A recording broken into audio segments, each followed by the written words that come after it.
तर IIT मुंबईच्या कॅम्पसमध्ये जवळपास 9 फूट लांबीची मगर आढळून आल्यामुळे खळबळ उडाली। सुरक्षा रक्षकांना मगर दिसताच त्यांनी तत्काळ वन विभागाला याबाबत माहिती दिली। वन विभाग आणि रेस्क्यू टीमने घटनास्थळी धाव घेत संयुक्त कारवाई करत मगरीला सुरक्षितपणे पकडलं। तपासणीनंतर मगरीला नैसर्गिक अधिवासामध्ये सोडण्यात येणार आहे। सुदैवाने या घटनेमध्ये कोणतीही जीवितहानी झाली नाही।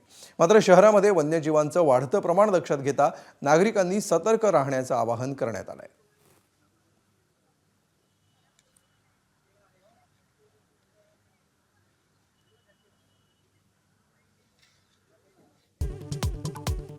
राज्यात सिलेंडरच्या काळ्या बाजाराविरोधात धडक कारवाई, 18 जणांना अटक। राज्यात पेट्रोल डिझेलचा पुरेसा साठा, भुजबळांची माहिती।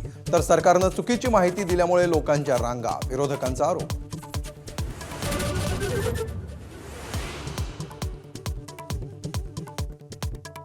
युद्धामुळे नुसती टंचाई नाही तर महागाईचीही झळ। खाद्यतेलाच्या किमती प्रति किलो 8 ते 12 रुपयांनी महागल्या। गॅसच्या तुटवड्यामुळे अंड्यांचे भाव मात्र डझनामागे 24 रुपयांनी घटले।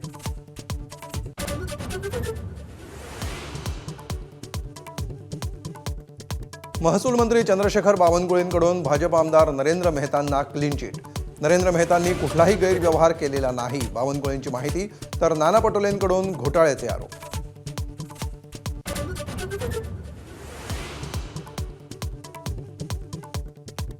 उद्या 10वीचा भूगोलाचा पेपर नियोजित वेळापत्रकानुसारच होणार। सांगोल्यातील पेपर चोरीच्या घटनेनंतर बोर्डानं मागवला अहवाल, मात्र पेपरच्या वेळेत कोणताही बदल नाही।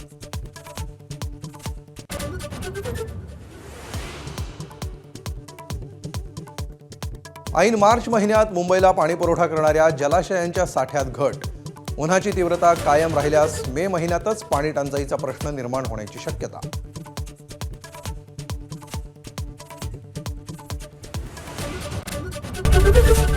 एबीपी माझा, उघडा डोळे बघा नीट।